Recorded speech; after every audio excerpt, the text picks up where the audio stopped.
পরীক্ষায় পাশ করে গেছি। এই হ্যাঁ। দেখো রেজাল্ট। পাশ করে গেছি। খুব ভালো, খুব ভালো। হ্যাঁ। বলছি পাস তো করেছি। হ্যাঁ। সেই জন্য আমাকে একটু বিরিয়ানি খাওয়াবে আজকে গো। না, আজকে সোমবার বাবার কাছে মানত করেছিলাম যে তুই এত ভালো রেজাল্ট করিস, আজকে বাবা নিরামিষ। না, মঙ্গলবার তাহলে কালকে? না, কালকে আমার হনুমানজির উপোস থাকে। এই যে তুই মন দিয়ে পড়াশোনা করেছিস, এইটাই তো মঙ্গলবারের উপোস করার ফল বাবা। মঙ্গলবার দিন ছাড়ো, তাহলে বুধবার দিন বিরিয়ানি খাবা। না, একাদশী। একাদশী নিরামিষ। তাহলে বৃহস্পতিবার দিন? এ বাবা, নারায়ণের বর লক্ষ্মীবার।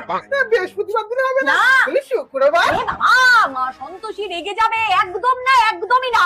সেদিনও হবে না? টক তো একদমই খাবি না। তাহলে শনিবার দিন? এই, বড় বাবার দিন ভাতই বদ্ধ। ওই দিনকে বাড়িতে ভাত করি না আমি, শুধু লুচি আর তরকারি হয়, তারপর ফুলকপি দিয়ে। ঠিক আছে, 6 দিন তো কিছুই হচ্ছে না। না।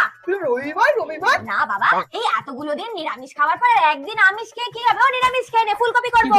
ফুলকপি খাবো না, নিরামিষ খাবো না।